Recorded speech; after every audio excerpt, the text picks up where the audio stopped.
dying in your beds many years from now, would you be willing to trade all the days from this day to that for one chance, just one chance, to come back here and tell our enemies that they may take our lives, but they'll never take our freedom?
Welcome to Anti-Tyranny News Radio here on UCY.tv. Thank you for joining me this evening. A few things I want to dive into. I kind of want to get into this whole Middle East war going on with ISIS, Syria, Russia, United States, Turkey, Saudi Arabia, you know, the whole mix where it's looking more and more like a global Cold War, getting ready to turn into World War III, and where that's going to, you know, what path is that going to take us down?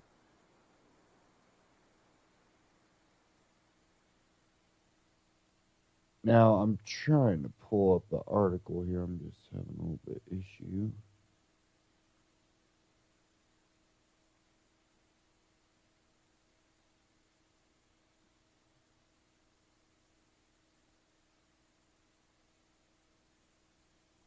Maybe, if I can find it.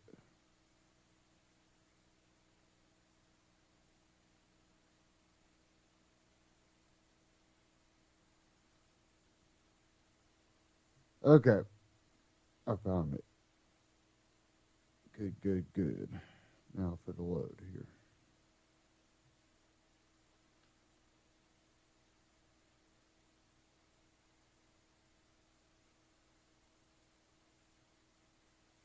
Maybe.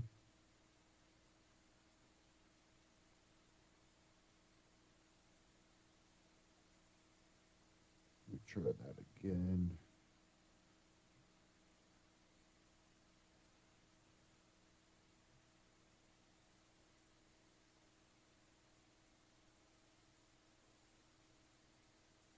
I'm having an issue getting it to actually load. Is an article on Drudge. Now it doesn't want to load for me.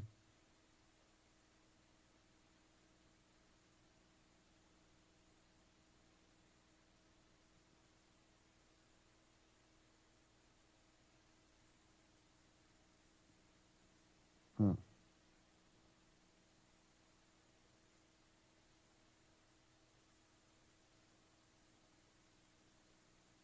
Try to restart my browser here. Maybe that'll work.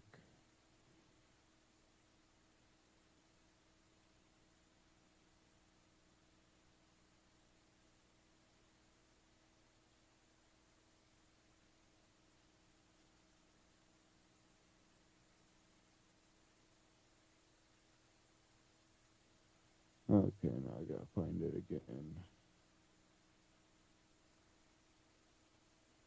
Seems like Drudge has more and more on their site. It's hard to find what I'm looking for.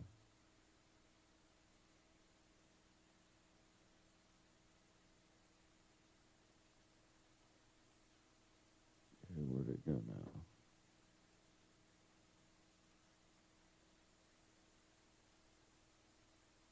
Maybe that's why I can't find it.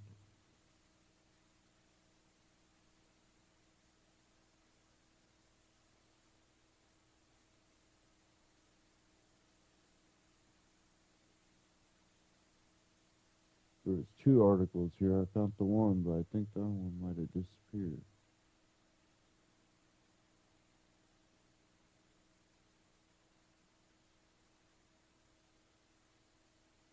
So I'm not seeing it. Okay, here it is again. For some reason, my browser's not loading right. But this one was out of Reuters. Exclusive radioactive material stolen in Iraq raises security fears. Iraq is searching for highly dangerous radioactive material stolen last year, according to an Environment Ministry document, and 7 security.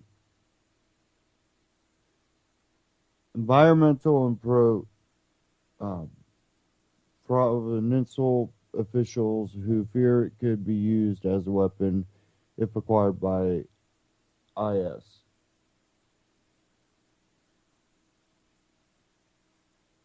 The material stored in a protective case the size of a laptop computer went missing in November from a storage facility near the southern city of Basra, belonging to U.S. oilfield services company Weatherford. WFTN, the document seen by Reuters showed and officials confirmed. So now we have this, whether it be real or made up, this threat of a dirty bomb. And this one right here,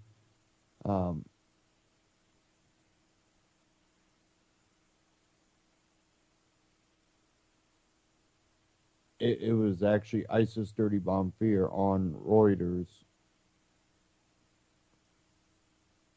So we have this at least being put out there that there's this chance.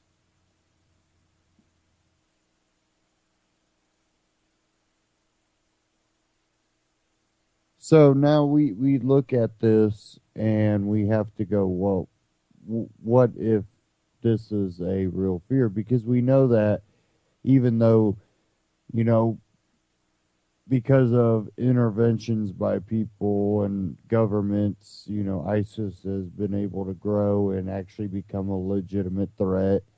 And, you know,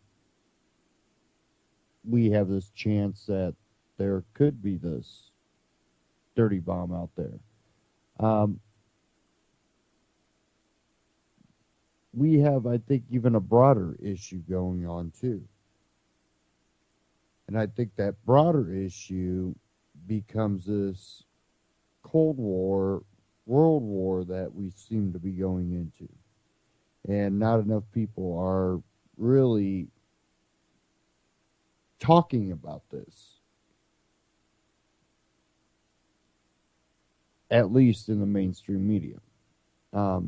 And even some of the alternative media isn't really covering this when, you know, I see alternative media outlets that want to cover just domestic and not really touch too much on the foreign stuff. But this foreign stuff, definitely when we're looking at what's going on right now,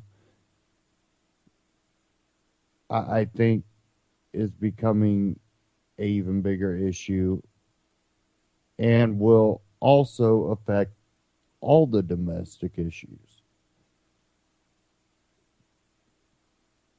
Now, I have a Ron Paul Liberty report. Turkey bombing Syria, the start of something big. And this is something that's going on. I got a few articles that will also get into this. And I have something from We Are Change too covering this that I really want to get into. So let's go ahead and cue this Ron Paul Liberty report up first.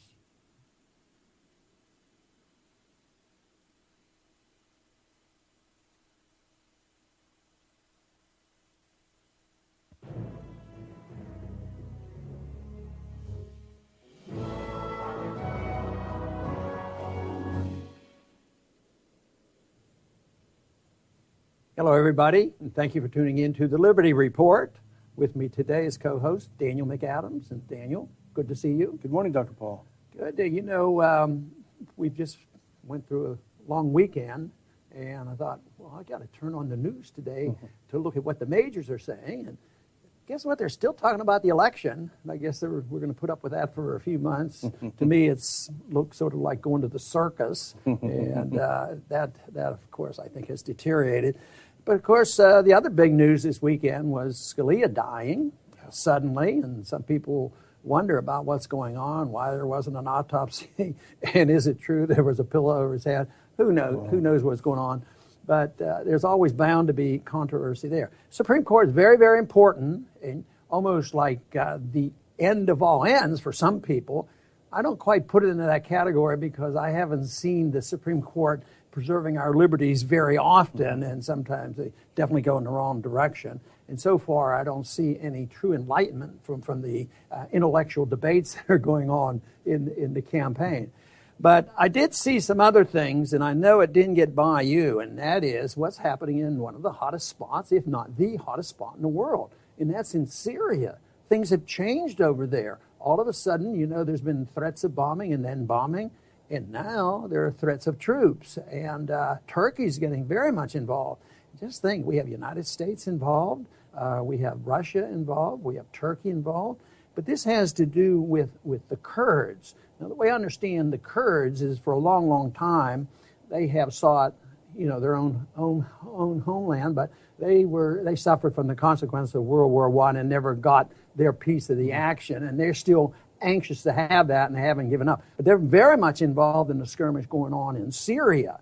But just how do you see this thing expanding? Because the bombing looks like it's going to turn into ground troops, which may be a big escalation. Well, if anything, this demonstrates the absolute folly of U.S. interventionist foreign policy. What started on Saturday, I should back up for a second, because the town of Aleppo, which had been held by al-Qaeda-allied rebels for the past 3 years, is on the verge of being liberated by Syrian government forces, and the siege lifted. But to do that, they had to cut off this long line of Islamist rebels. The Syrian army did that last week, which threatens Aleppo, and the Kurds, which you mentioned, moved into that northern pocket on the border of Turkey and Syria of Islamist rebels. The Turks, seeing that, began bombing the Kurds, the YPG, the People's Protection Forces. I know it sounds confusing, but what's interesting about it, I'll just simplify it.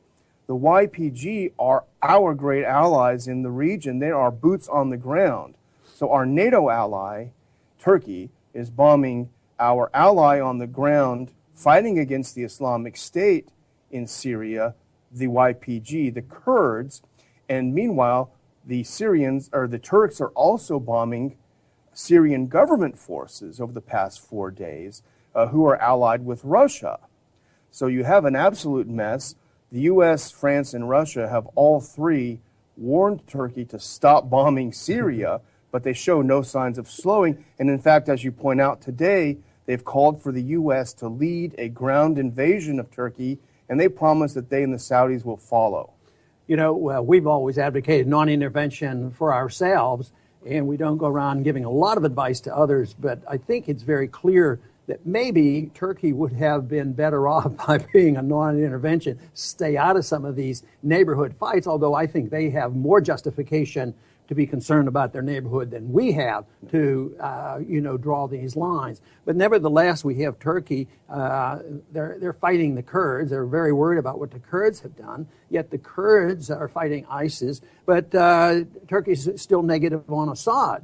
So they're negative on two groups here. And in the United States, we're very positive, at least for one faction, of the Kurds. And we're also very positive for the rebels in general to get rid of Assad.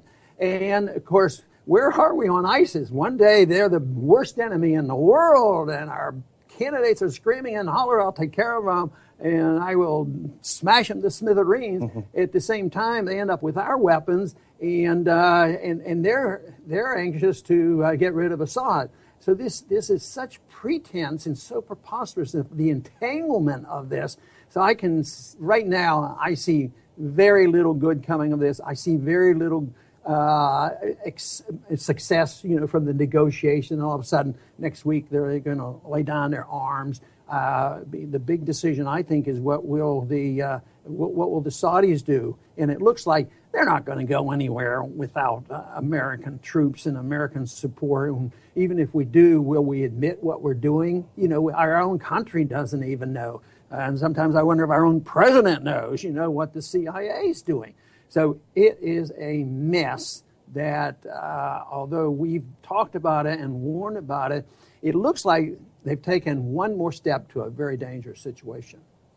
Well, the reason why it is extremely dangerous now is that Russia is very active in that area. They have been attacking ISIS, attacking Al-Qaeda's Nusra Front in the region, and they are very active in bombing.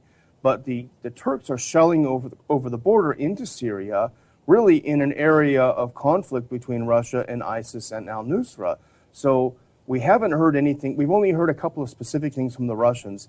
Today they're bringing this up to the UN Security Council because obviously it is a violation of international law, the Nuremberg principles. You can't start shelling your neighbors for no reason. But the issue is, will Russia allow Turkey to continue shelling in an area where its military is active and to put Russian military at risk? This thing could escalate beyond anything we've seen for 50 or 60 years. And that could burst out rather quickly. It could change maybe the nature of the news coverage by our media. Maybe all of a sudden it will become more important.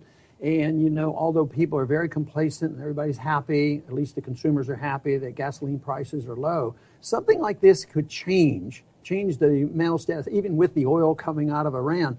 I think it's when people are most convinced that, low prices are here forever and nothing can happen. One time it was the prices were high and nothing could happen. We just need to, expand production and have shale oil and all these kind of things.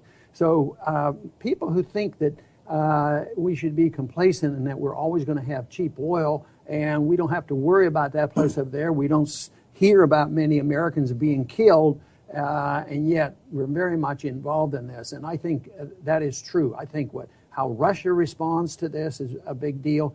And then I think we're in a bit of a box. But then the hawks in this country are going to be shouting, patriotism, defend our country, there's great danger, ISIS is coming. And they will beat the war drums until, whether it's Obama or the next president, they're likely to escalate this even further. But, it's been a gradual escalation. It has been deteriorating. And I date a serious change in direction in 2011, with Assad. That was our position. Assad, that was like declaring war. Assad had to go. But I think we're at a point now where it's going to continue to escalate. I don't see an easy solution here, and nobody can predict what will happen if some of these Russian troops get killed and it's escalated. Then our politicians are forced to react to that. And you mentioned Iran, and that's a factor that hasn't come up in our discussion yet, but it's also a very, very important factor. Iran has backed the Hezbollah, which comes out of Lebanon. The Hezbollah has viewed the battle for Aleppo so important that the leader, Nasrallah himself, was involved in the planning to retake Aleppo. So the Iranians also have troops fighting on the ground and military officers and advisors fighting on the ground in Syria. Iran has become a major regional player, partly because of their ascendance in Iraq, the allies of Iran's ascendance in Iraq. And Syria has been a critical ally of Iran, and it really is the lifeline between Iran and Hezbollah. So Iran is also a very important factor. And as we know, Iran and Saudi Arabia have cut diplomatic relations recently. They're at each other's throats as well. So that's another whole big factor. And of course, Iran and Russia are cooperating against ISIS, who supposedly is our enemy as well. And I think it's going to drive that even more so. They've been on friendly terms all along, but if the war gets hotter, I think there will be a lot more willingness for the Russians to further send more weapons to the Iranians. So this to me looks like we ought to keep our eye on this area. Yeah, absolutely. And just one final danger, I think if something does happen, the Turks are dying for a pretext to invade. And I think they're going to invoke this idea of the responsibility to protect. That's what the U.S. used falsely in Kosovo and in Libya, and we see both of those have been disasters. They will claim that because of a civilian tragedy and refugees, they're forced to go into Syria, and that will be a false pretext, a false flag. But that is, I think, the real danger. There you go. And I don't have any hope that the United Nations will solve this problem. The only thing that solves a problem like this is for more and more people at the grassroots level and the people who have to do the fighting and paying for war take the position that non-intervention is a better way to go than this constant interventionism. And that doesn't go just for the United States. I mean, we have more of a privilege of talking about our own policy. But I think the rest of the countries should look at this too. But it has to be looked at. We're not going to convert the leaders of the different countries like our own leader. We can only achieve this success if we convince the people who have to fight and die and pay for these wars to back off and stick to their guns when it makes common sense to them, that getting involved in another war, whether it's bombing or sanctions or ground troops, that just stay out of there. Things can work out so much better. But instead, what tends to happen are the governments propagandize, scare the people, and say they're being attacked, and if you don't support it, you're unpatriotic, and there's great danger if you don't do anything. I say the opposite. I say the more we do and the more the governments get involved in promoting warmongering and military conflict, the worse everybody is as a result. I want to thank everybody for tuning in today to the Liberty Report, and please come back soon.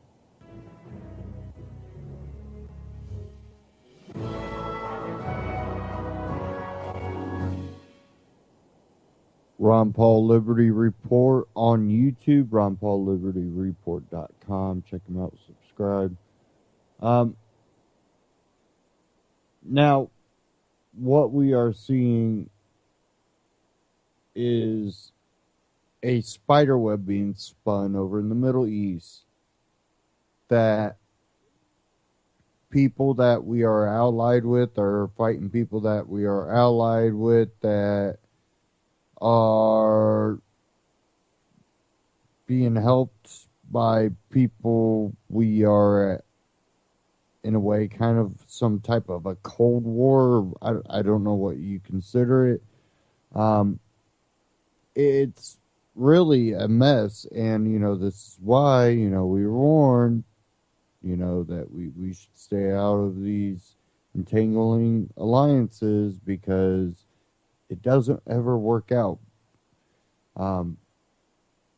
You help one ally out, the other one says you're stabbing them back, vice versa. You stay out of it. They say, what's it worth being allied to someone that doesn't ever step up?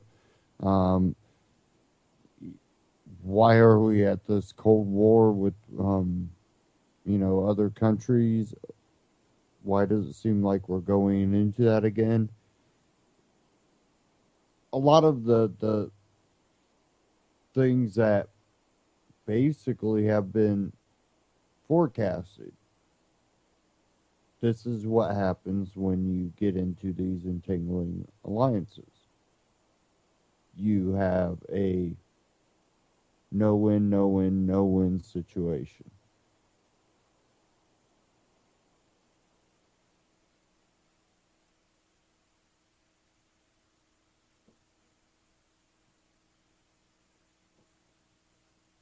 Okay.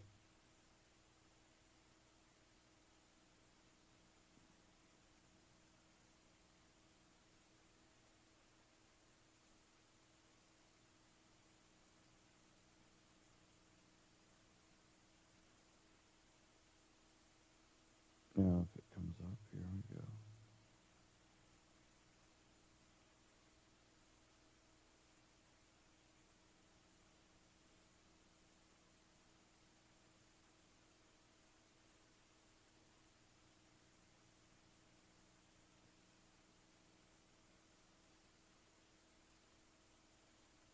Okay.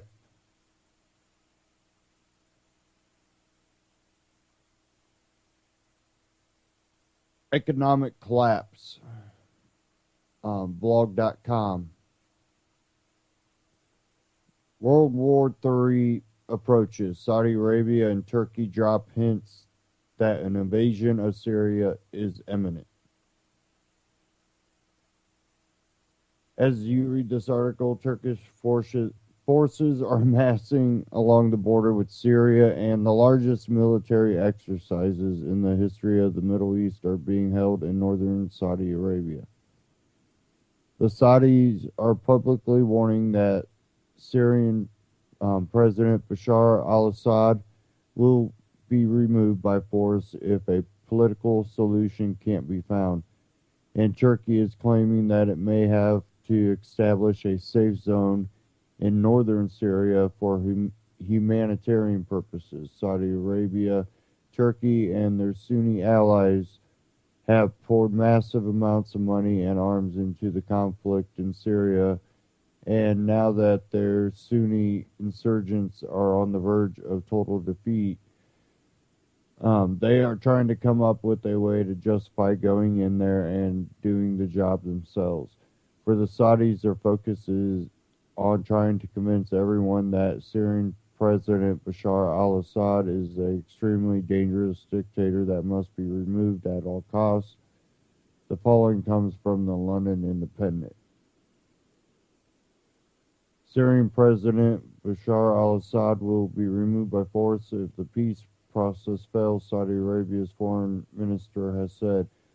Bashar al-Assad will leave, have no doubt about it, Saudi Arabia's foreign minister Adel al-Jubeir told CNN he will either leave by a political process or he will be removed by force. Saudi Arabia has sent troops and fighter jets to a Turkish military base ahead of a possible ground invasion of Syria. So precisely who will be doing the removing if force is necessary? Are the Saudis ready to send in the ground troops? And you can read the rest of the article there. There's a lot of information there. That was the economiccollapseblog.com. What we have here, though, when you look at Saudi Arabia, I've warned people that, you have the ISIS calling for a caliphate. What that means to Saudi Arabia for historical purposes is the new Ottoman Empire, basically. So they are using people and their radical beliefs to push along their agenda of an empire. And we and Russia are all in the mix for multiple reasons, but none of them are legit for taking our money, taking our wealth, taking our resources, taking, our people and putting them in harm's way for it. And lying about why we're doing it and what we're doing.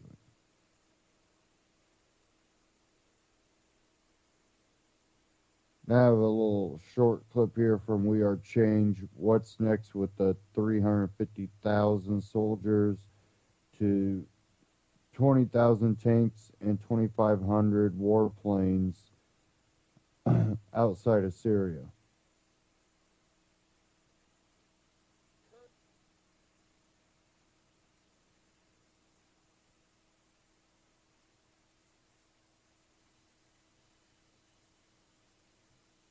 Situation in the Middle East is ripe for world war as Saudi Arabia and Turkey are making strategic moves against Russia, amassing 350,000 soldiers, 20,000 tanks, and 2,500 warplanes near Syria, threatening a full all-out ground war. And Many people say a full, all-out scale world war. Now in this video, we're going to give you the latest updates, the latest news of these important developments that are happening geopolitically, and we'll give you the real reasons why they are happening. But now, on this YouTube channel, for over 2 years now, we have been saying that ISIS will be the major reason why there will be a world war. We have been saying this for a very long time, mainly because we see ISIS right now. We saw this coming, especially with all the world powers and their conflict of interest, and the real story of ISIS, which has not been covered in the mainstream media in the United States. But ultimately, everyone is using ISIS as a justification. Russia is using ISIS as a justification to keep Bashar al-Assad in power.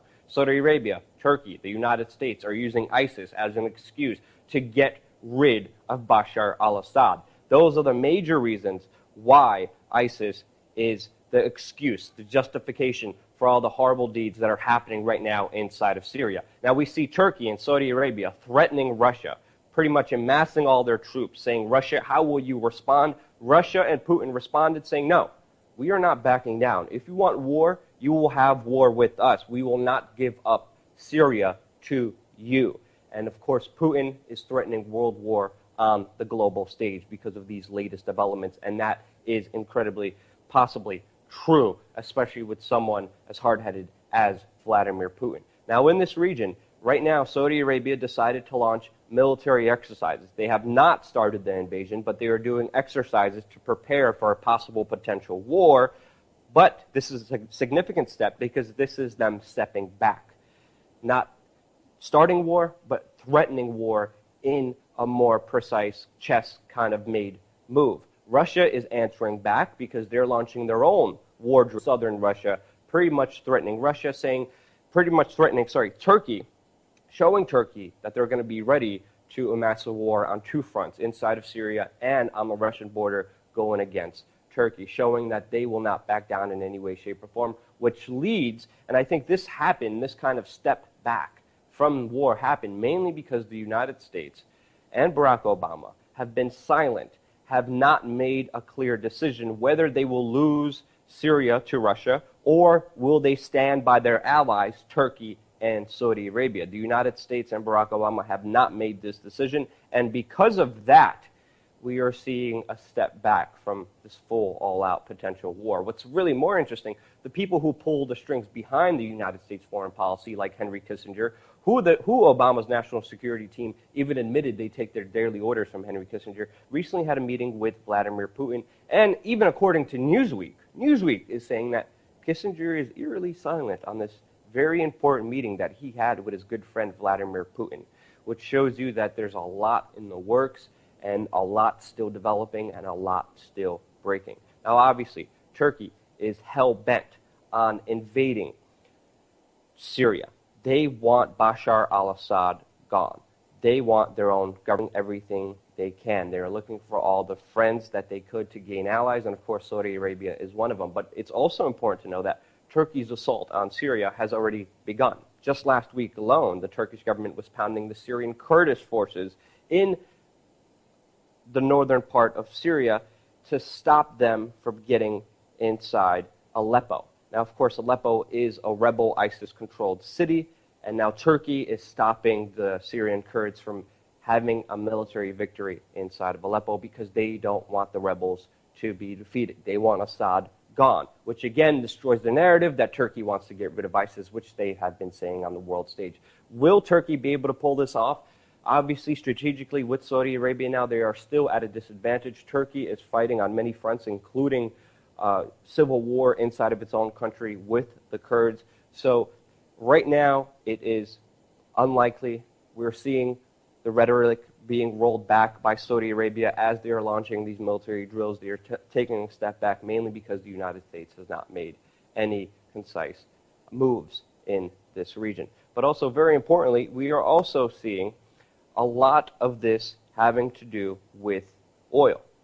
A few years back, before the revolution inside of Syria, Saudi Arabia was planning to build a pipeline through Iraq, through Syria, through Turkey, bypassing Russia into Europe and screwing over Russian sales of oil inside of Europe, making Europe dependent on Saudi Arabian oil. Before the revolution, the only country that has disagreed with this plan was Bashar al-Assad and Syria. Saudi Arabia then and Turkey and the United States have started financing rebel groups inside the region. Those rebel groups have turned out to be al-Nusra, have turned out to be ISIS, and there has been a massive civil war, a massive global war now inside of Syria.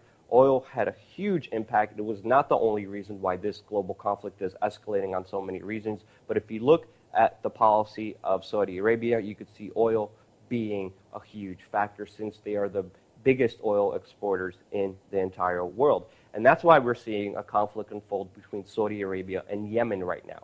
As we know, the United Arab Emirates, Kuwait, Egypt, Sudan, Bahrain, Morocco, Jordan, and Egypt, and Pakistan, along with the United States, along with the European Union, started a war inside of Yemen in order to, so-quote, reestablish stability in that region. Well, of course, that was not the true reason at all, and because of Saudi Arabia's war on Yemen, we have 3,000 civilians who have been killed. We have 14 million Yemenis people facing food insecurity. 20 million people cannot have clean water. And many people in the International Humanitarian Criminal Court are saying that Saudi Arabia has been bombing civilian infrastructure, violating international humanitarian rights. Now, why is Saudi Arabia hell-bent on destroying Yemen and taking over the government in Yemen? Well, it's, of course, another pipeline that would bypass Iran and give Saudi Arabia the advantage against the Iranian government. And, of course, that plan is being blown up because the Yemeni tribes members are actually blowing up the pipeline. But another interesting development we're seeing is that ISIS right now declared that its official currency is the US dollar. And a lot of this has to deal with the petrodollar. So ISIS right now, who has been financed, who has been trained, who has been armed by the US and its allies, are now implementing a new dollar-only rule. They also have to cut back on benefits for their fighters. They actually got rid of free energy drinks and Snickers for their fighters, mainly because they are losing. They're about to lose the entire war. ISIS is about to fall inside of Syria because of Russia, and Russia will gain that geopolitical strong region. And that's why we're seeing everything crescendo to the moment that it is right now, threatening a full all-out war because no one wants to lose Syria because there's so many geopolitical interests in that particular region. How will the United States respond? Will it be with Saudi Arabia? Will it be with Turkey? Will it let Syria fall to the Russians? We do not know, but we will keep you updated here on this YouTube channel, so definitely subscribe and stay tuned. I want to thank everyone donating $1 a month, keeping this fully independent news organization for you and by you. We are being censored by YouTube. We are being demonetized by YouTube, and the only thing keeping this operation going is you, and I thank you from the bottom of my heart for being here with us. Subscribe. We're going to have a lot more information coming here your way on youtube.com/wearechange. Again, We Are Change on YouTube. wearechange.org. Subscribe. And one of the things he just mentioned there at the end, YouTube is demonetizing a lot of accounts. Definitely conservative, libertarian, or what they consider conspiracy theorists. They are hitting a lot of the smaller accounts and demonetizing them. Now, when we look at this, we can see the pipeline. We can see the Ottoman Empire. ISIS calls it the caliphate for their religious reasons, radical religious reasons. But what we are seeing are people being used as tools. Our wealth, our, arms, are going to this too. So you see it being hit multiple ways, and what it really comes down to in the end is you're not coming out as a winner on this. Other people are. People that will gain power, people that will gain wealth, people that will gain, status. And people will die for those same reasons. Innocent people.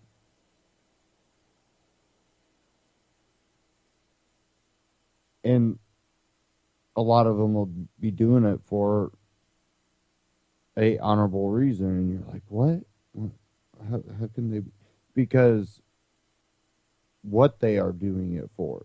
They are doing it for their family. They are doing it for their freedom. They're doing it, to protect their country. But a lot of times what is failed to be realized that our countries have played a part in this. Our governments have played a part in this. And we have to hold them responsible. But see, they throw the everyday person up against the everyday person, and we fight it out. And both sides, in some sort of fashion, can walk away from it. It's not always true. Revolutions and all that, all these play a part in it. But, who suffers the most? That's why we need to try to stay out of wars instead of putting our heads right in the middle of, wars in the Middle East, wars over Europe, wars. We continue this path of world wars because we continue to do things that the past is revealed to be not good things that don't turn out well for the majority of the people.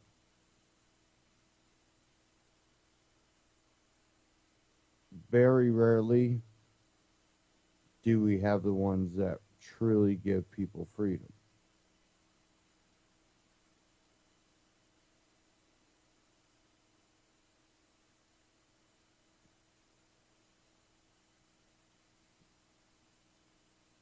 Okay, I'm going to move along. We're going to kind of get out of this whole war in the Middle East, and we're going to kind of bring it back here domestic.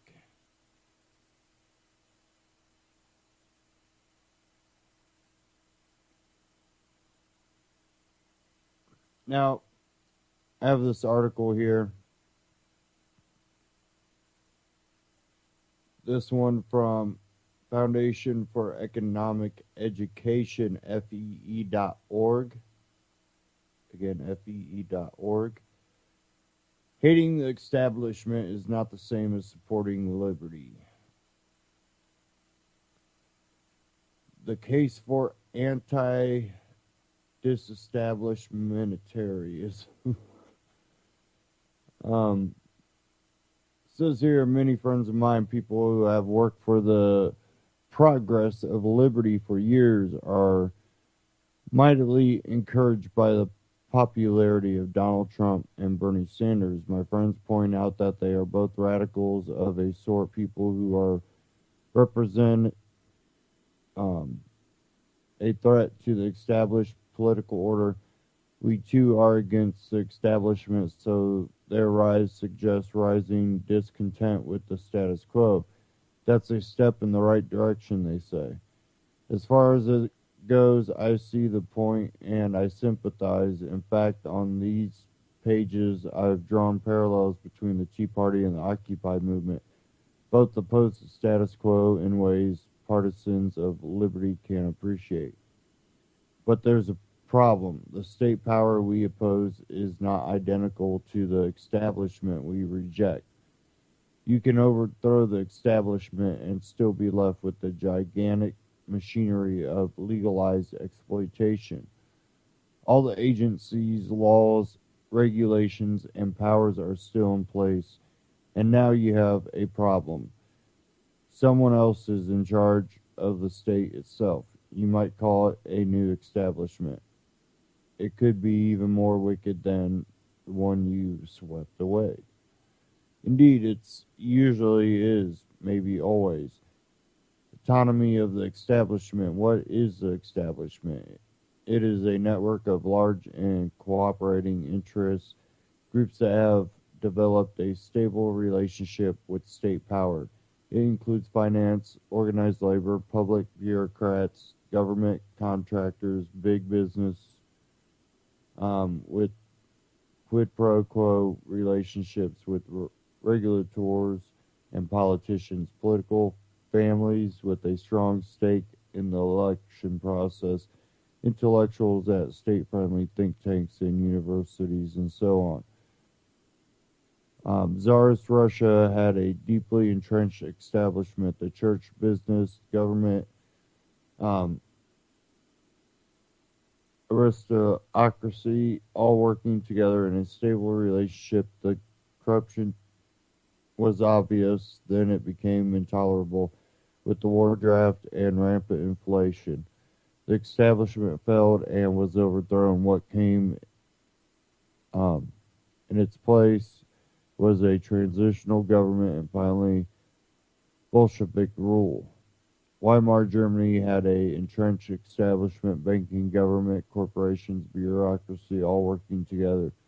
The corruption was obvious when it became intolerable with hyperinflation and deep economic entrenchment.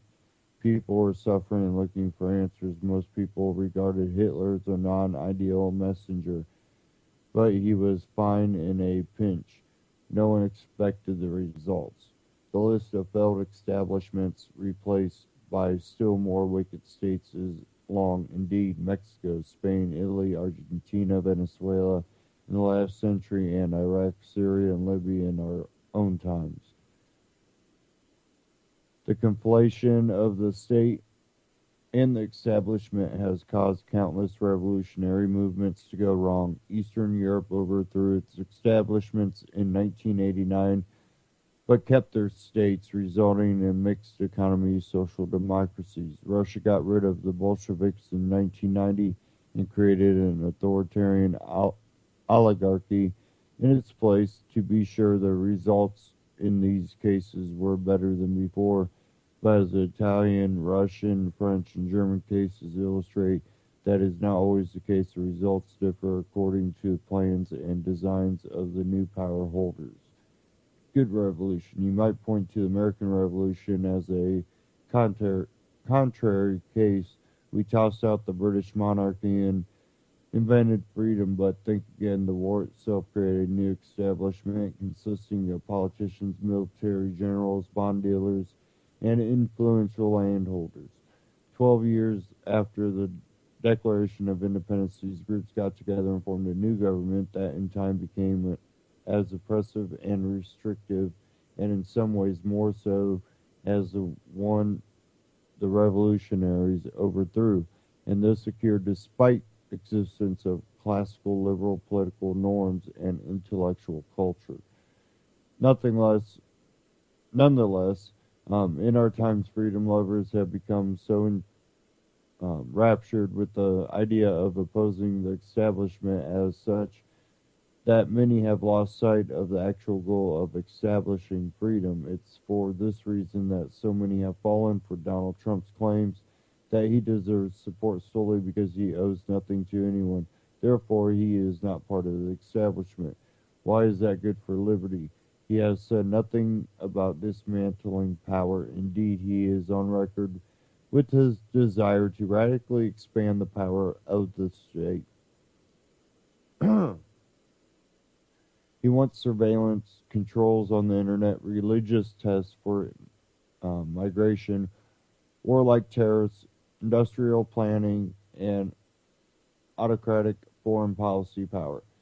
He praises police power and toyed with ideas such as internment and killing of political enemies. His entire governing philosophy boils down to arbitrary, freewheeling authoritarianism. As for Sanders, everything is bad about the current establishment. He promises to make worse with more programs, bureaucracy, taxes, controls, and government.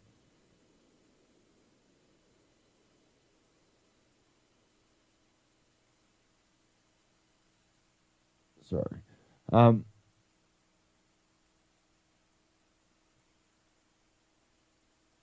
And government, in order to make life fair, just and equitable. He speaks as he's never heard of the failed history of socialism and certainly hasn't learned anything from it. Some of these ideas are so extreme that it's true the establishment doesn't like them. That's a good thing. Establishments are, as Machiavelli described, stable machines that keep competitors at bay but otherwise seek to make the system work for themselves.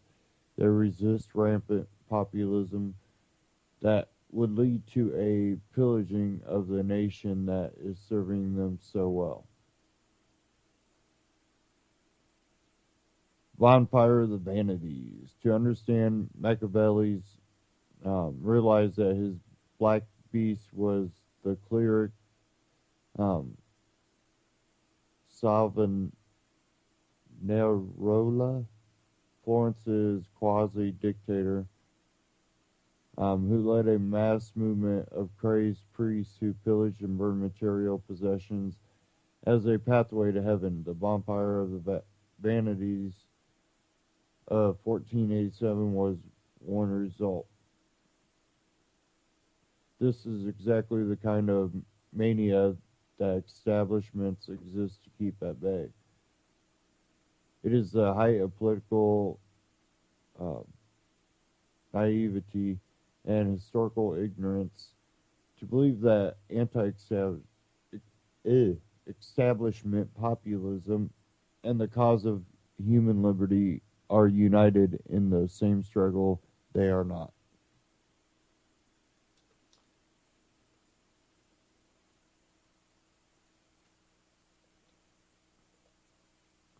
Not that there is anything wrong with the people as such. As Trump might say, I love the people. They are as great.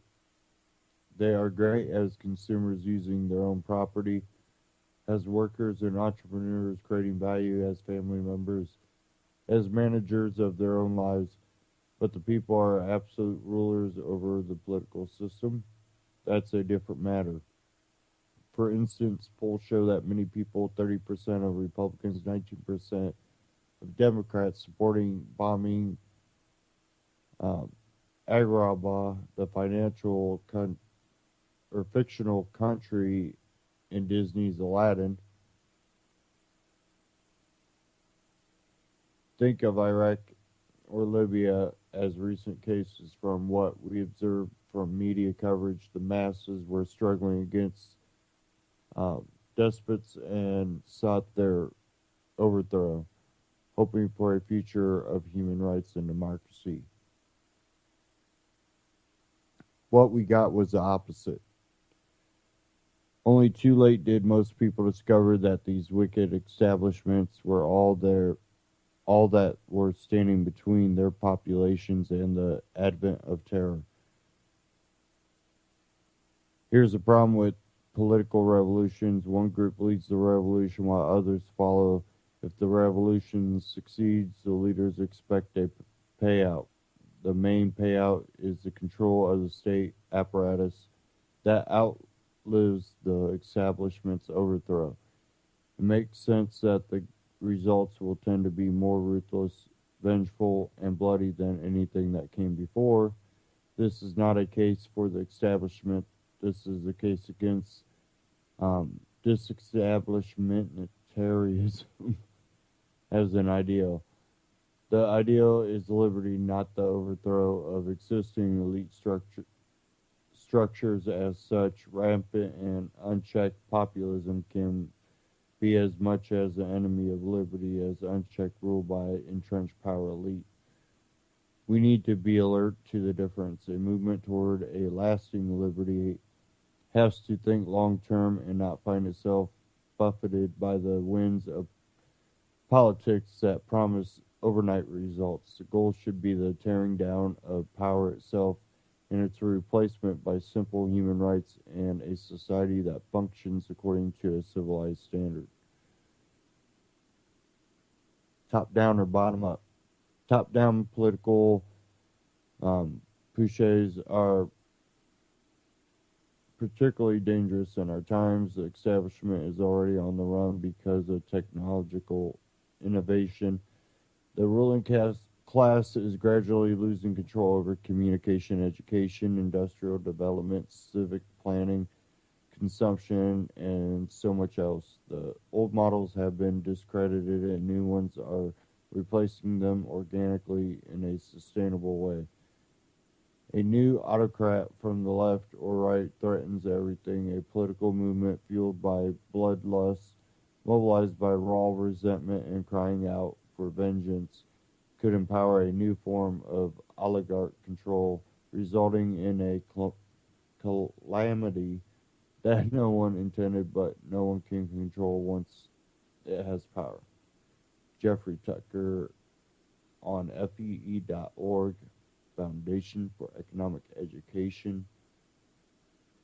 That was kind of a long article there. Kind of started getting tongue-tied towards the bottom. And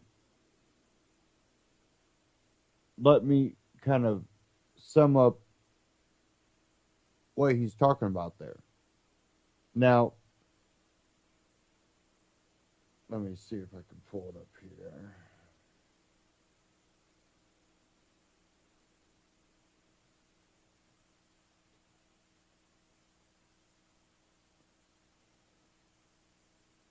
Okay.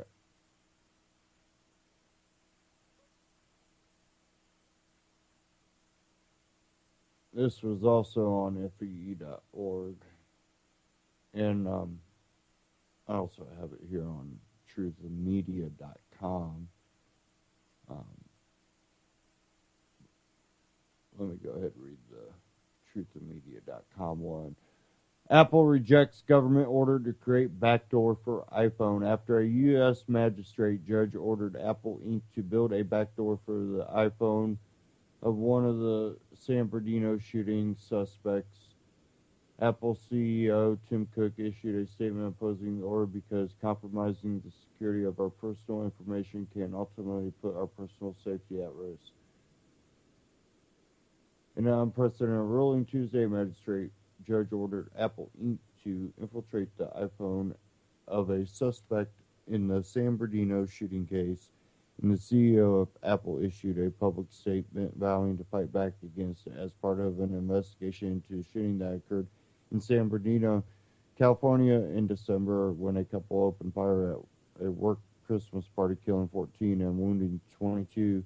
U.S. Magistrate Judge Sherry Pine ordered Apple to help the Obama administration break into the encrypted iPhone that belonged to Saeed Farouk, one of the suspected shooters. Apple Inc. CEO Tim Cook posted a statement regarding the order online and said he opposes it due to his belief that it has implications far beyond the legal case at hand. According to Cook, the government has ordered Apple to create a new version of the iPhone operating system, circumventing several important security features and installing it on an iPhone recovered during the investigation. Cook acknowledged the importance of encryption and said that although he was shocked and outraged by the deadly act of terrorism in San Bernardino, he feels that Apple has worked with the FBI to the fullest extent in retrieving information related to the case. When the FBI has requested data in our possession, we have provided it. Apple complies with valid subpoenas and search warrants as we have in the San Bernardino case. We have also made Apple engineers available to advise the FBI, and we have offered our best ideas on a number of investigative options at their disposal. Cook brought up the unparalleled power that would come from Apple agreeing to build a backdoor into the iPhone, which could create the potential to unlock any iPhone in someone's physical possession. Up to this point, we have done everything that is both within our power and within the law to help them. But now the U.S. government has asked us for something we simply do not have and something we consider too dangerous to create. They have asked us to build a backdoor to the iPhone. Specifically, the FBI wants us to make a new version of the iPhone operating system, circumventing several important security features, and install on an iPhone recovered during the investigation. In the wrong hands, the software, which does not exist today, would have the potential to unlock any iPhone in someone's physical possession. The FBI may use different words to describe this tool, but make no mistake, building a version of iOS that bypasses security in this way would undeniably create a backdoor. And while the government may argue that its use would be limited to this case, there is no way to guarantee such control.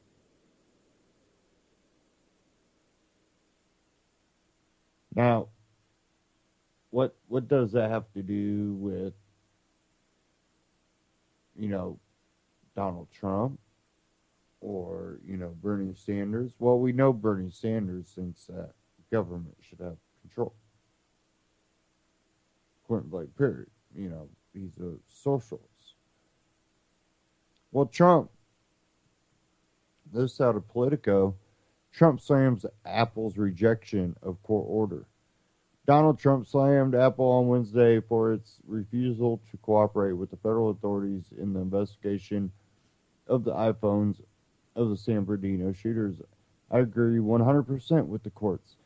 In that case, we should open it up, the Republican presidential candidate told Fox and Friends, referring to a court order demanding the California-based tech company create a way for the federal investigators to break into the iPhone of one of the perpetrators of the December 2nd terrorist attacks. I think security overall, we have to open it up, and we have to use our heads. We have to use common sense. Trump continued echoing his recent common refrain.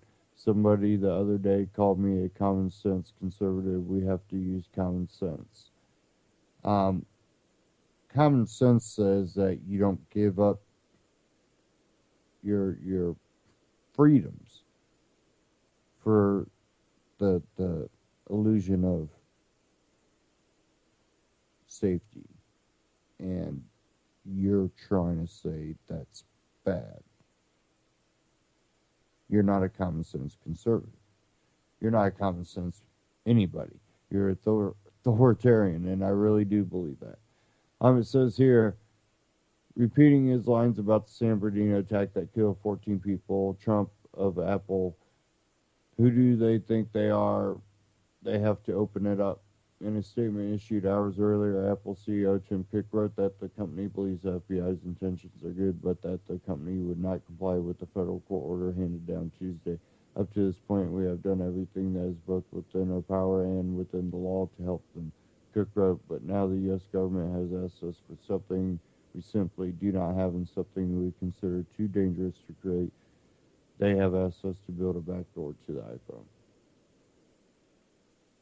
Again, that was out of Politico. This guy does not support freedom. Don't think for 2 seconds he does.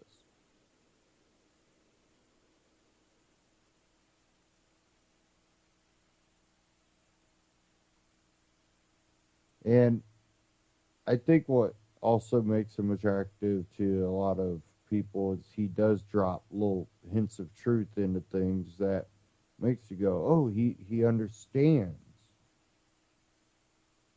Well, he understands in a way that I don't think you understand. And it's one of those things that you have to understand that he's playing off of emotions. He's playing a psychological game, and he's winning. Now, when we look at the Supreme Court Justice Passing Scalia, Donald Trump's even come out and said that, Obama should elect nominate someone.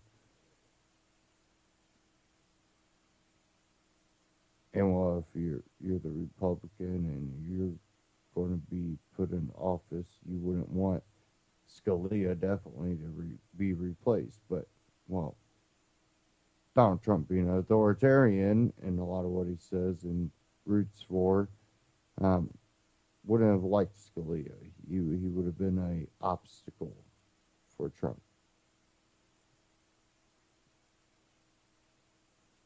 Now, I'm going to play a Ron Paul Liberty report from today.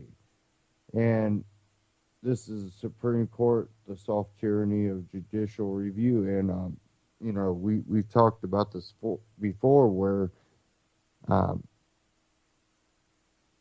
the Supreme Court was never meant to be writing laws or, be the end all. Every part of the government was supposed to be equal. And somehow we've seen where it goes to the Supreme Court and that's it. And then we even find ourselves going, well, the Supreme Court, it said, this, well, it wasn't supposed to be an end all either. We kind of catch ourselves in that little mix there. And with this whole Scalia dying and the possibility of Obama putting a radical in there, even the GOP or even Donald Trump or even Bernie Sanders putting someone in there, you have to wonder if it will become a tyrannical court that now will be ruling alongside the president, maybe.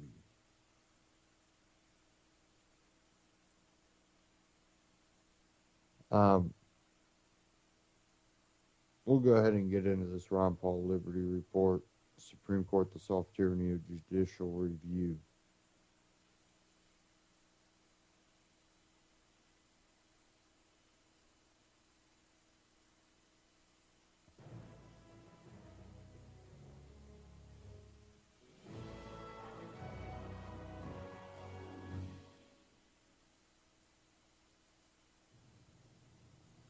Hello, everybody. Thank you for tuning in to the Liberty Report. With me today is co-host Daniel McAdams. And Daniel, good to see you. Good morning, Dr. Paul. Well, good. I'd like to visit today with the subject about the Supreme Court. We only have 8 justices on the court, and a lot of people are getting nervous about it. And, of course, it's not political at all. This will take care of itself. But it's been 4 days, and it's been a lot of talk about it. A little bit of talk about the circumstances of Justice Scalia dying in Texas on a hunting trip, but there's a lot of talk there, and maybe that'll continue for a while. But we do know that both Republicans and Democrats are lining up now on who's going to replace him, and the big issue is when. So I find it rather fascinating that some Republicans will say to the the president shouldn't do this. He should not, nominate anybody. Wait out. He should wait for the American people to speak. But he has every right in the world to appoint somebody. He could do it today if he wanted to.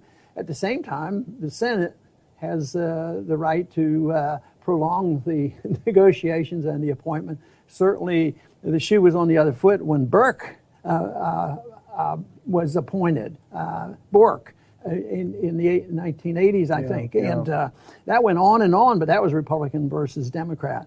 So I guess you're really not surprised that there's a little bit of politicking going on right now, and we might visit about that and decide who we might appoint. Well, as you point out, there's a rush to there's a clash between whether Obama has the right. Of course, he claims the right. The Senate, of course, claims the right to reject it. Exactly, but I was reading an article earlier by Jonathan Turley. We'll talk about him a little later. Some of the things he's done, but he points out that of course the president has the right to do that. He thinks he possibly shouldn't, but he said the main issue is that the Senate has the right to advice and consent. Consent doesn't mean you have to consent. It means you have the option of consenting or not consenting. Well, the bigger issue to me, and I think really for the country, because people are disgusted with the way things are going, whether it's economic, foreign policy, and in the judiciary. I mean, the left, the courts are never liberal enough, and the right is not conservative enough, and some say, well, the only answer to this is for the two parties to come together and appoint a moderate. And I think that is an atrocious idea. My point being that a moderate means that, well, we will concede that we have to give in to some of the mandates for economic intervention, and others will say, well, we have to concede to conservatives on social interventions, and it brings the worst out of people, which is contrary to what would it be like if you appointed a libertarian. Right now, there's a bigger question on whether the court's, on the right course and all this. But the thing of it is, immediately the appointment, why couldn't we make the argument that we would bring people together, which is always my argument about libertarianism, that if you have a libertarian, he's not going to satisfy everybody, all conservatives, all liberals. But he could satisfy the liberals by, maybe voting correctly on war issues and civil liberties issues, and satisfy the conservatives by voting right on economic issues. So why wouldn't this be a message that we could send, or they who are in charge send and say, this is the solution. This is the way we're going to bring people together. But that doesn't seem to be in the cards. Bringing people together because you have an ideological view of things rather than that you'll compromise either way, however each case is decided. Right. It's no compromise at all. And yet something, of course, has to be done. But overall, I think the big problem in this country is that all branches of government are polluted and distorted and unconstitutional, and they're out of control. But let's specifically talk about the Supreme Court. It's interesting that the court has gained so much power. I mean, when you think about it, they want to be the superior branch. And of course, we were forewarned a long time ago. And if anybody wants to study that, just go back and read Jefferson. Jefferson was really annoyed by this. So we got off on the wrong foot at the beginning. And everything he worried about, I believe, has come true. You told, just before we started, you told a story about when you first came back to Congress in '97, I think it was. I think that captures everything. Yeah, I was very naive. I actually thought if you said Constitution, they would, oh, okay, what is the position on it? I was on the Education Committee, and they were doing some atrocious educational intervention at the federal level that they shouldn't be doing it. And it was sailing right through, and the Republicans were in charge of the committee. It was sailing right through, and I got my 5 minutes. I said, I'd like to question whether or not this is constitutional. So the Republican chairman of the committee, he was very polite, and he says, well, yeah, I understand your concerns, but we really, I'll paraphrase, of course, we really don't have to worry about that because we can write the law, and if there's a problem with it, the courts will decide it. And I thought, well, why do we take this oath of office? Don't we have some responsibilities for this? It reminds me of what they did with warfare, too. We can just pass it back to the president if he wants to go to war or not. We'll just give him a blanket authorization. And it's a lot of not assuming responsibility. Your hands are clean. Yes, we're going to do good things by passing educational laws, or we'll say, yes, we're going to give the president authority to save the world by dropping bombs. But if he screws up, it's all his fault. And, of course, I think that the courts are obviously way out of control.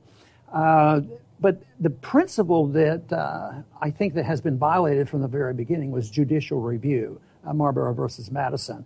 Established the fact ever since that the ultimate judge and jury on whether or not a law can be passed and whether it's constitutional is always the Supreme Court. They can rule over all. And that has been very, very misused over the many centuries. We had the opportunity a couple of times back when you were in Congress to have our friend Jonathan Turley, who we mentioned earlier, come and talk to the members that came to your special Thursday lunch group. And every time the Supreme Court issue would come up, we would try to get Professor Turley to come out and talk about it. And he had some really interesting ideas about the Supreme Court. We tend to think of it as it has always been this way. It's always been 9 judges doing a certain thing. And he came with some sort of radical reform ideas and reminded us that it hasn't been through history only 9 judges. It has fluctuated greatly throughout history. Right. And his suggestion, of course, is to have 19 to sort of dilute the effect, because he resents, as well as a reasonable person should resent, is why should one single individual decide who the president's going to be, or other major thing, or whether the mandate of Obamacare is, illegal under the law. So this is really a big problem, because it's very clear in the Constitution that legislation should be passed by the Congress. Most people still believe it, even though it's not true anymore. So the Congress is supposed to do this, but every branch now, I think the least legislative branch in the government now is the Congress, because you have the president just totally ignores them. They write all the regulations and they write executive orders and all these things. So the president's, in charge of writing all. But when it comes to the Supreme Court comes in and Marlborough versus Madison established the fact they could declare a law written by the Congress to be constitutional or not, and the technicality there was the Judiciary Act of 1789. They just said it was unconstitutional. So that was the principle that was established. But it's much worse now. Not only is every piece of legislation permitted to go to the Supreme Court, but it also starts legislating. You take Roe versus Wade. If you divorce Roe versus Wade away from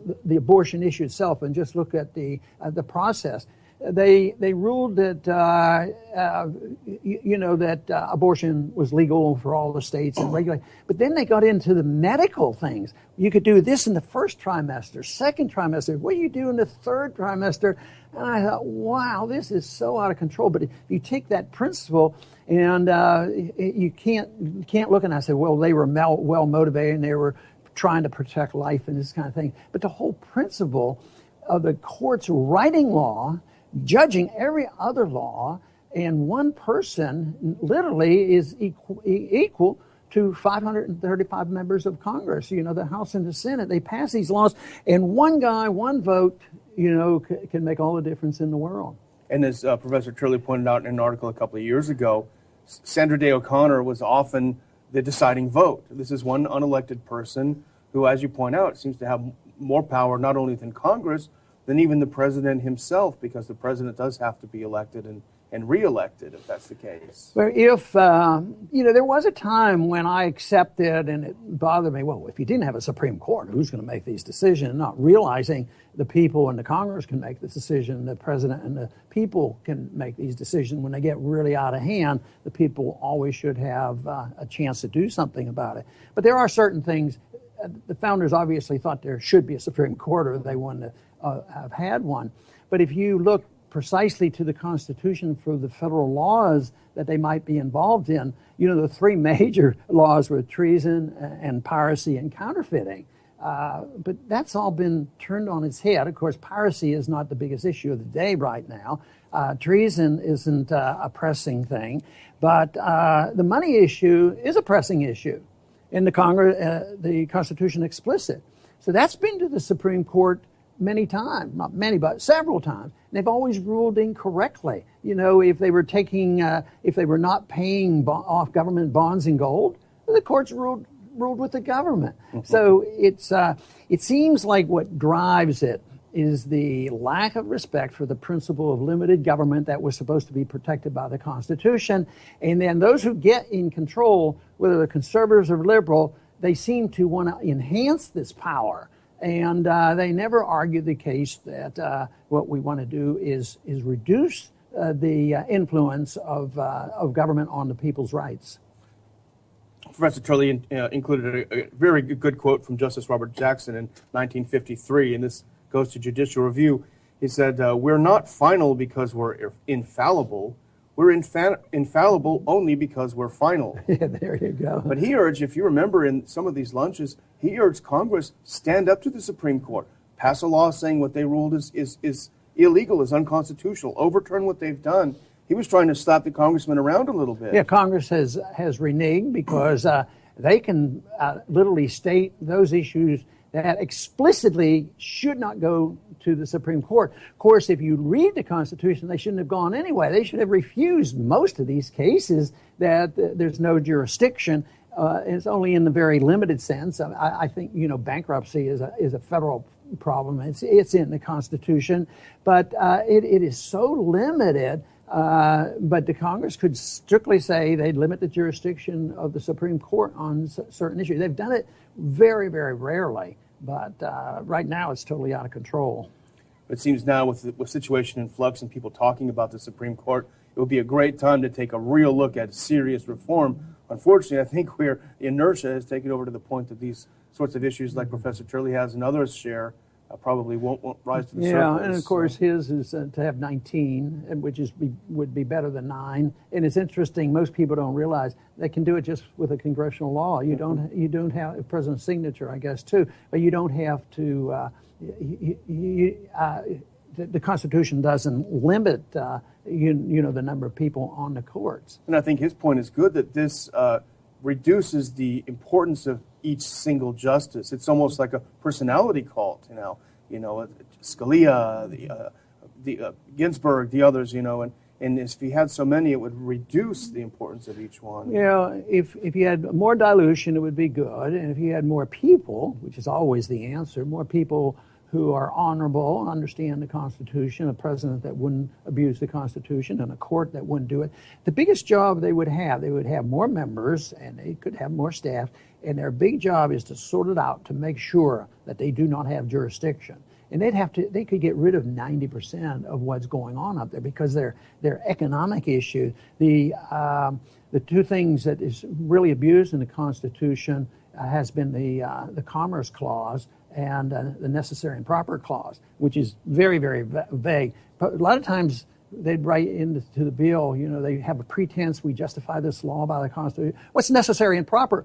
But they have to get authority first. It's written at the end of Article 1, Section 8, emphasizing what the government, what they're authorized to do, and it's necessary and proper to do the job we gave you, is one thing. But if people don't understand that, but right now they say everything is interstate commerce. So it's absolutely, totally out of control. And the people so far, it's the country's bankrupt. We're in a mess. People are angry, but they're still not looking in the right places for the right answers. They're searching and screaming. They want somebody who's firm and knows the answer and take charge versus another people that what we need is more government ownership and more socialism. At the same time, the answer is here. There's no respect or understanding for the Constitution, but more than that, there's no apparent desire by the large majority to seek liberty over being taken care of. Though I think that we are making inroads there. It's just there's no influence in Washington, D.C. But I think the opportunity is coming because the amount of laws, eventually this is going to break down. But one interim solution could be, even under today's circumstances, is to wake the people up to the ultimate resistance to bad government. And that is for the people to make a ruling themselves. And that is why they believe that trial by jury was crucial. The English, the British believed it, we believed it, we put it in there. And it's supposed to be secret. You can never be tried twice, even though now they get around it by having state laws and federal laws and these things. But we should have state nullification, which is another thing that Jefferson supported. State to nullify laws that oppresses the states and forces them to do some mandates on the individuals. And also the jury nullification. If people knew that it was instituted at the time, it was understood by the founders that certainly the juries have a right to know, what the law is and what they're not even allowed to know what the punishment is, and they don't know that they can rule on the law too. If the law is putting somebody away for life because he had a nonviolent drug charge, smoking marijuana. And they can't say, well, this is beyond the pale. We're not going to convict him. But they're not even allowed to know how long this person might end up in prison. So the judicial reform is necessary. But it's going to be much bigger than merely finding the right guy or right woman to put in here. And, of course, for libertarians, the one name that readily comes to our mind is one judge that we know is Judge Napolitano would be fantastic. But can you think of anybody that we might use that isn't an attorney? A lot of people don't realize that you don't have to be an attorney. I think it'd be great to have a non-attorney. That would be an interesting idea. I don't think it's crossed anyone's mind. I was going to mention Judge Napolitano would probably be President Paul's favorite. Yeah, that's right. Anyway, I want to thank everybody for tuning in today to the Liberty Report. We obviously didn't solve the problem of who the next Supreme Court justice will be, and we've emphasized the nature of the problem that we have today because all branches of government are out of control. All are legislative in substance. And the worst legislative body is the Congress. Is supposed to have the control of writing legislation. But the Supreme Court is too powerful, out of control, and they shouldn't have judicial review. And Jefferson was right about this. It would lead to chaos. And the executive branch is every bit as guilty because they write law just as well with all the regulations, all the things that they do. But the Congress is derelict. They're always delivering power to the executive branch, and they allow the Supreme Court to get away with this. And the Congress has authority to limit the jurisdiction, of the Supreme Court. So yes, it is true. Congress is derelict. They're all derelict. They all accept the idea of big government. But maybe the people have some responsibilities too. We don't live in total dictatorship. We just live in multiple mandates and a bit of chaos coming. But we still can speak out. So Congress does reflect the views of the people. Of course, we're in election season. We hear a lot of demagoguing. I wished I could hear more for the promotion of liberty in answering our so many problems with free markets and sound money and a non-interventionist foreign policy. I want to thank everybody for tuning in today to the Liberty Report, and please come back soon. Again, Ron Paul Liberty Report on YouTube, RonPaulLibertyReport.com. Check them out. And by the way, there are a couple pages already that have popped up. Judge Andrew Napolitano for Supreme Court Justice, which I think that would be awesome, but don't think it's going to happen. I think best bet. And my listeners and others know that I'm not for some violent revolution. Just because I support gun rights don't mean I think that everybody should go grab their guns and pitchforks. And no. If we can get people like Judge Andrew Napolitano in, if we could get people like Ron Paul in, we could make changes. Now, I don't see that happening for Andrew Napolitano. It'd be great, but I don't see it happening. Prove me wrong. Now, when it comes to something else that Ron Paul talked about was state nullification, the 10th Amendment. And the 10th Amendment Center does great work, and people, I think, should check them out. At your local level, I think, is the place that you could probably make the most impact. And, that's something that the Free State Project has recognized. And many of you might already know, for those that don't, they have reached their goal.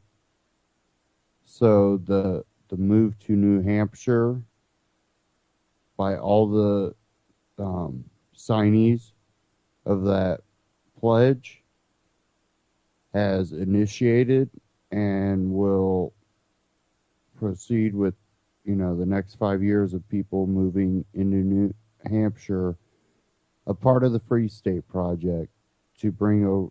It's going to be over 20,000 people moving to New Hampshire with libertarian ideology and belief of freedom and being able to change the local government to be for people's freedom, free market, and they can nullify. And I think that things like that, if you can also do that locally, what some people don't realize is the lack of true involvement in the politics locally, where people just run. They keep the status quo. They're not, you know, power grab. It's not even they're grabbing the power. They're kind of just giving the power. People just blindly vote for them. They just kind of blindly run. You can shake up local elections, definitely if you're not in a big town. Now, big cities, you're probably going to have a little bit more trouble there. A lot more money, a lot more corruption. But there are ways that states can be changed through a lot of local changes in governance at county levels. And when you take that one county that big city's in, and then that other county that big city's in, you might have 2 or 3 big cities in each state, depending on the size of the state. If you change the rest of the counties, those few counties are going to not hold as much leverage. And I think that when we start making our communities more freer and inclusive, you allow cultures and races and personal ways of living to flourish and diversity to flourish, and stop focusing on battling over, I believe I should live my life this way, so I should impose it on you. Let's kind of shed that. Let's you live your life as you choose. I live my life. I associate with the people I associate with. What's great, though, is no one's allowed to harm the other people. Now, if someone decides to step out of line, everyone has the right to protect themselves. But things like the Free State Project, these people do have that base belief that they have the right to, live the life as they choose. They might not like how their neighbor does it, but they don't care because they know that their neighbor also thinks exactly the same. That,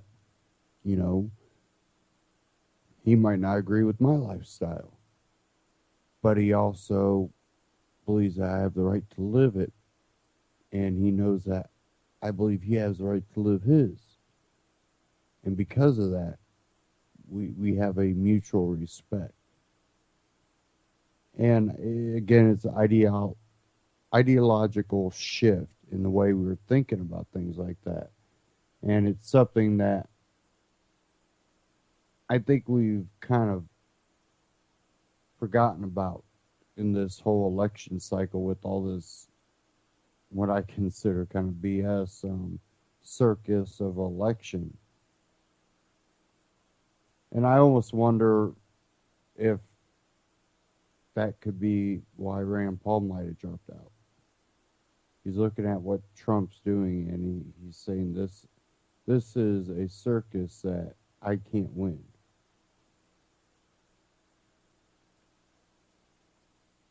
And of course, I've been very critical of Rand Paul, but I also believed him to be the only one that may not have been evilly intent on doing anything harmful to freedom, and not to want to be a authoritarian in any way. Doesn't mean he was perfect and always perfectly followed that belief. I think he held that belief and tried. And I'm the same way. There's things I do. I go, man, I shouldn't have done that. Or say, and it's like I correct myself and I go on about it in a way that I reflect back and know that, that does not go with my belief. Therefore, why would I do that or do it again? And it's one of those things that if you look at your past in any way, there's always things that you do and you're like, man, that was stupid. And you learn from it. But I don't think a lot of people take their ideological beliefs that serious, where they critically and continue to question the way they live their life. Does it coincide with it? And everybody has, I'm willing to compromise to a certain extent. But there's a line that you cross.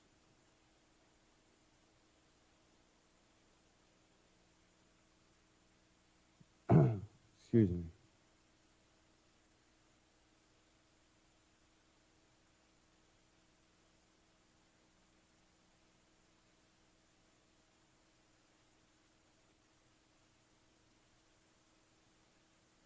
Now let me see if I can bring this up here.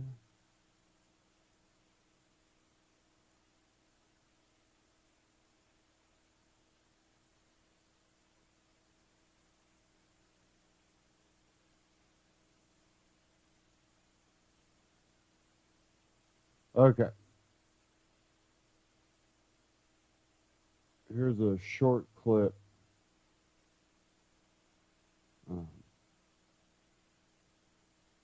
Western journalism had posted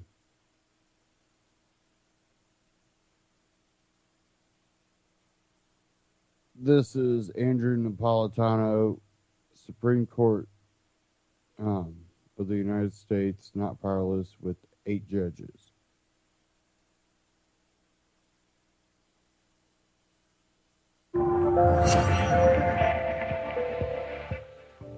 Judge Andrew Napolitano spoke with Tucker Carlson on Fox and Friends Tuesday about several top issues before the Supreme Court that may result in a tie. If the court ties 4-4, yes, that means that the opinion being appealed from below stands. It doesn't mean that that's the law of the land, but it certainly resolves the case in favor of the people against whom the appeal is being filed, because a tie means nothing. These are hot issues that are before the court. A regulation of abortion clinics, 4-4 tie, lets the regulation in Texas stand. Challenge to Obamacare, 4-4 tie, defeats the challenge. Affirmative action in college admissions, 4-4 tie, Texas can use race in state-owned school. Presidential power in immigration, 4-4 tie, stops the president from enforcing his executive orders because the court below stopped him. So not all these ties are going to go against the conservative view. Kind of a wash, it sounds like. In these 5 that I picked, which I think are of most interest to our viewers, there are 35 actually. Yes. It is pretty much a wash. Interesting. So your prediction, bottom line, Democrats say the Republic will collapse if a 9th justice is not appointed. You don't buy that? No, I don't buy it. The court doesn't buy it, and I hope the Republicans stand firm in not caving to it. The judge said that the Supreme Court is not necessarily powerless with just 8 members. Most of these cases are such big public policy cases that they can wait until there's a 9th member. So the court is not necessarily anemic, and it's not necessarily powerless, but they don't always know how they're going to vote when they get in there. And it's not horse trading like a senator would trade a bridge in one district for a judge in another district. It's more academic and intellectual. Did you think about this? Did you think about that? Did you think about how the legal community is going to view this in 10 or 50 or 100 years? And sometimes justices will change their mind. Justice good Scalia, for them, if I can just say. I mean, that's reassuring to hear that they actually listen to the evidence. Yes. Do you think a 9th justice needs to be appointed immediately to prevent the collapse of the Supreme Court? Share and comment below.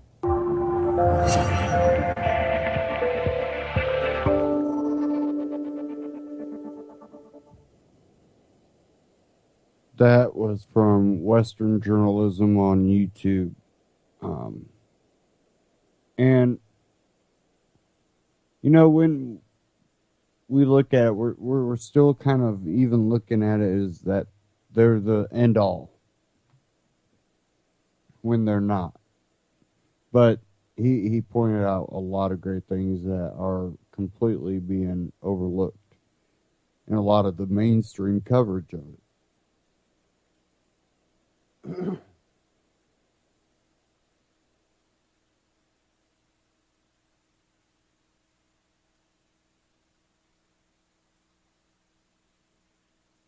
Okay, now I want to kind of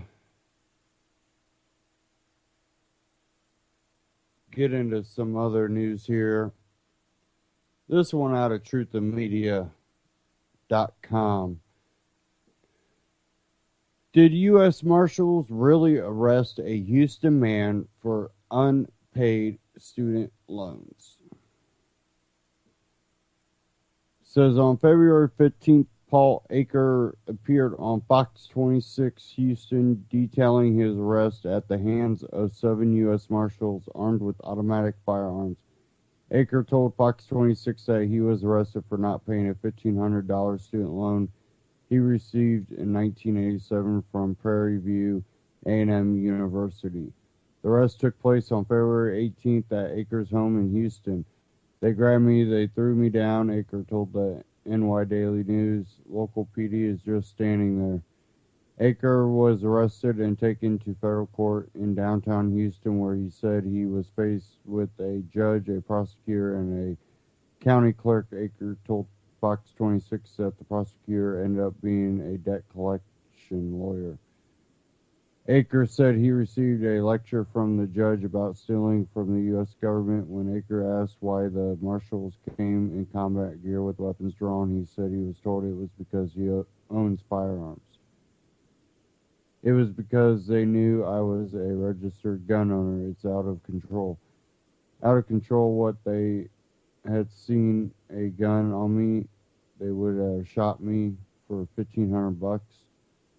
The Daily News reported that Aker was ordered to pay $5,700 for the loan, including interest. He also ordered to pay nearly $1,300 to cover the cost of his own arrest. Aker has until March 1st, he said, or he would be arrested again.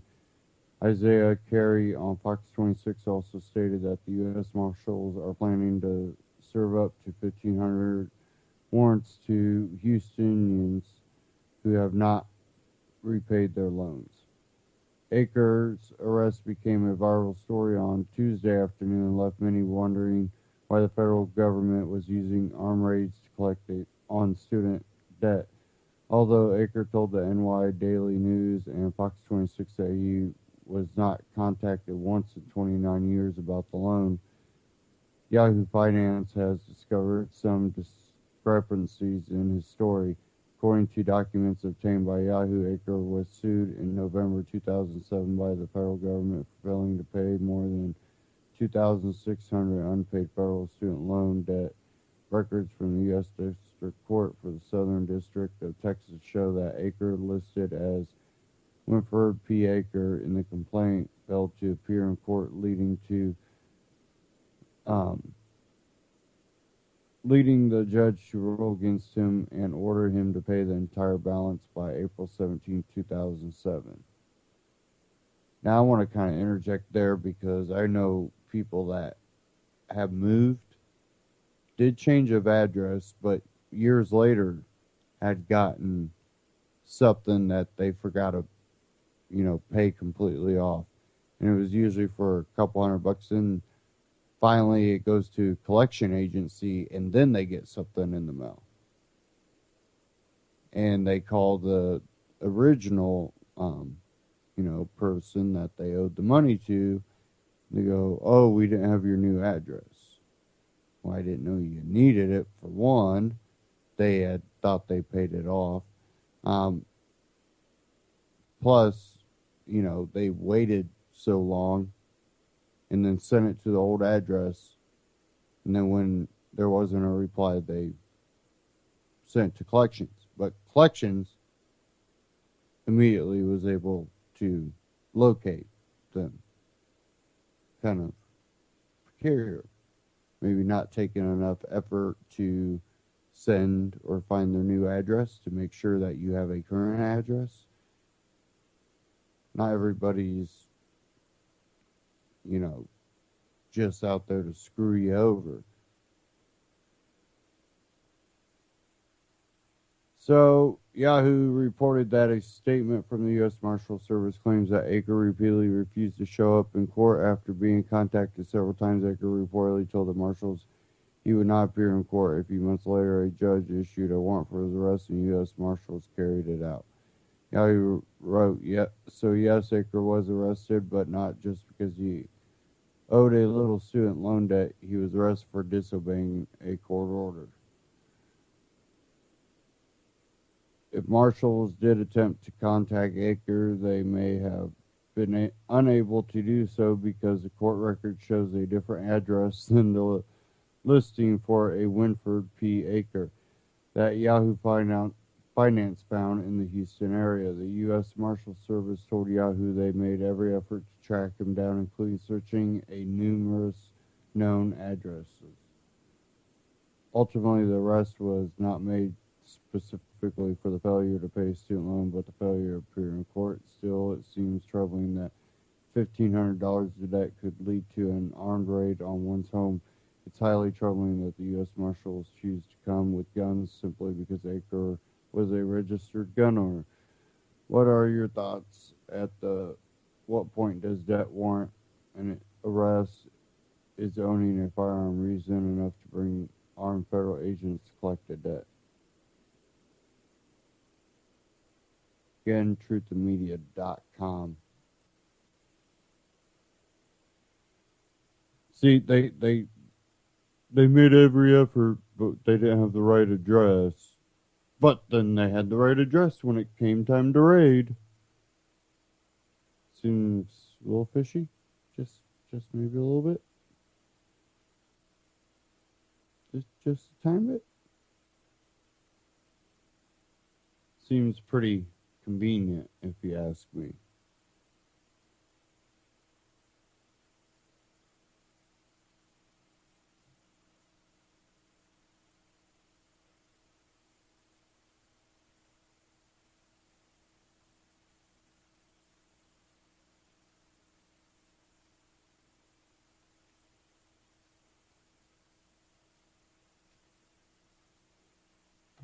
Okay, give me a second here. I'm trying to bring up this one article.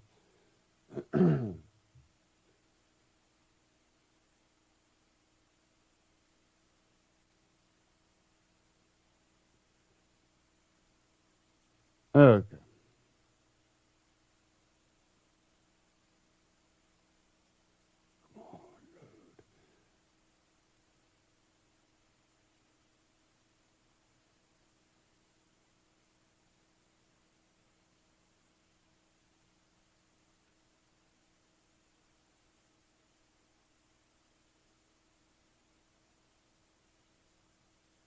Okay.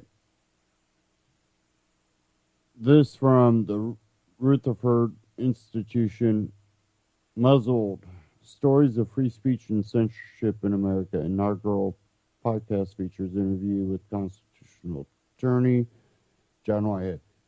Says here, Charlottesville, Virginia, for its inaugural broadcast, Muzzled: Stories of Free Speech and Censorship features an hour-long interview with constitutional attorney John Whitehead, president of the Rutherford Institute, speaks candidly about the impact of government surveillance on First Amendment activity, the importance of academic freedom, and his role in mounting a legal challenge to the U.S. Supreme Court's own ban on expressive activities on the Supreme Court Plaza. I want to read part of this here. Muzzled is the first in a series podcast by the Thomas Jefferson Center for Protection of Free Expression. Whitehead's interview is available, and blah, blah, blah, go there. But it says here, quote, if we no longer have the right to tell a census worker to get off our property, if we no longer have the right to tell a police officer to get a search warrant, before they crash through our doors if we no longer have the right to stand in front of the Supreme Court wearing a protest sign or approach an elected representative to share our views, if we no longer have the right to voice our opinions in public or through social media without being investigated, spied on, or labeled a domestic extremist by the government, then we do not have free speech, said constitutional attorney John Whitehead, president, again, of Rutherford Institute and author of Battlefield America, The War on the American People, which I have that book. It's one of my book recommendations on Anti-Tyranny on the main page. On the right side, you can see all the book recommendations I have. Quote, what we have instead is regulated, controlled speech and that's just government censorship in disguise.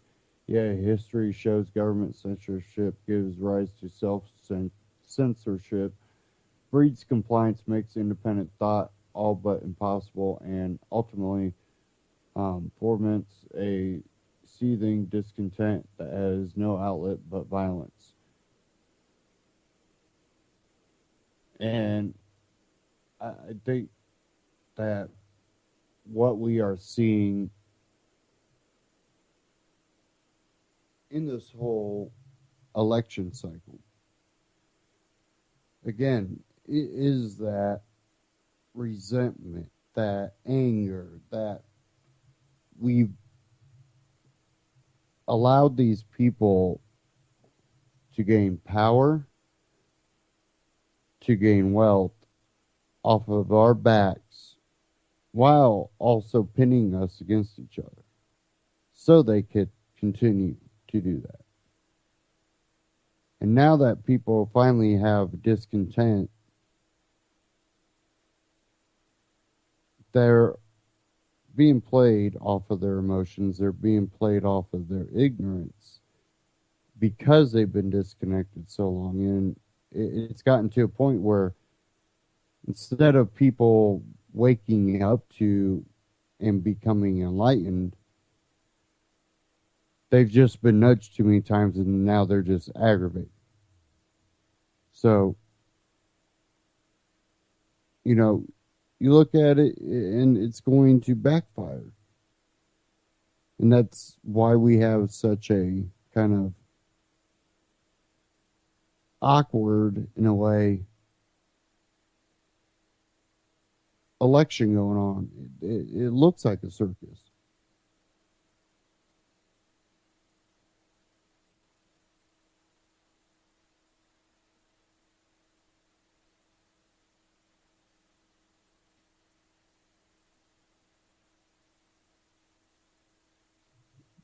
Now, I don't know who I fear worse, the status quo or the new revolutionaries. I I don't expect anything good or great out of them. And I've talked to a few people. I've kind of poked around, get people's opinions. A few liberal people, few more conservative people, and on the conservative side,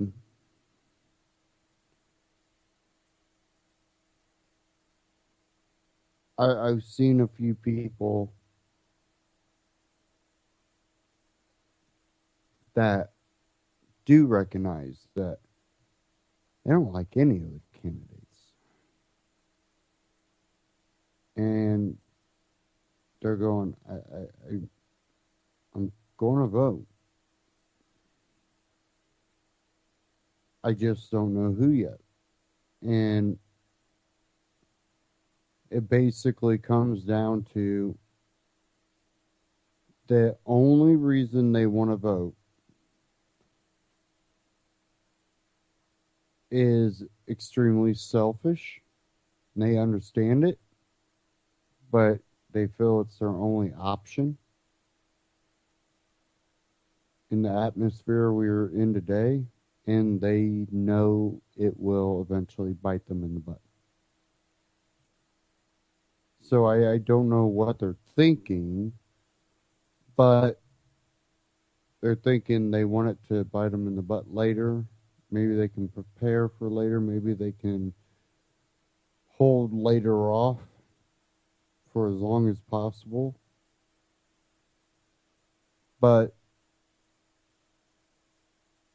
basically, they see all the candidates as being people that will grow government, that will expand government, but they're just looking for the one that won't be attacking them and their livelihood. They're trying to find a candidate that what those candidates do won't directly affect them harshly when it comes to maybe not always the economic, even though that plays a pretty big factor, but also the freedoms that those people enjoy. This is what I like to do with my life. And I don't want someone that'll take that away. It's basically what it sounds like it comes up to. And in a way, you can't blame those people. They just want to be able to live and do the things they like and not be bothered. But it's our ignorance to think that karma, where it won't come and bite us in the butt because we allowed the freedoms of others to be taken away or infringed in some way, I think it is naive. And when you have so much resentment, it seems, and the divide and conquer getting so tense, I think if we did get a Republican in and they did do some radical things and it did affect the other side, we wouldn't see an 8-year Republican. We would see a 4-year. And then I don't think we would see a 8-year Democrat after that. I think we would see a 4-year. But that whole time, they're going, I might only get 4 years. I'm going to cram as much in as possible. And that's exactly why they'll only get the 4 years, but then none of it will be repealed. Or like they like to say, well, we'll repeal it and replace it. Repeal, replace. Repeal, replace. Repeal, replace. You know, you hear Donald Trump say that, and it's funny because some of the same people that I see supporting Donald Trump were posting the memes of Romney saying, repeal and replace, and going, what's this replace you keep talking about? Meaning just repeal it. You don't replace it with another government instituted. We already know what he talks about. He wants, the one-payer system. It's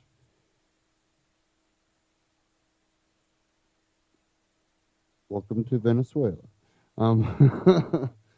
It's getting out of hand. It's getting to the point that you can't hide how much this is going to end up hurting all of us in the end. And that we are at that turning point that I hope people just make a drastic decision to go third party, just to say screw all this crap.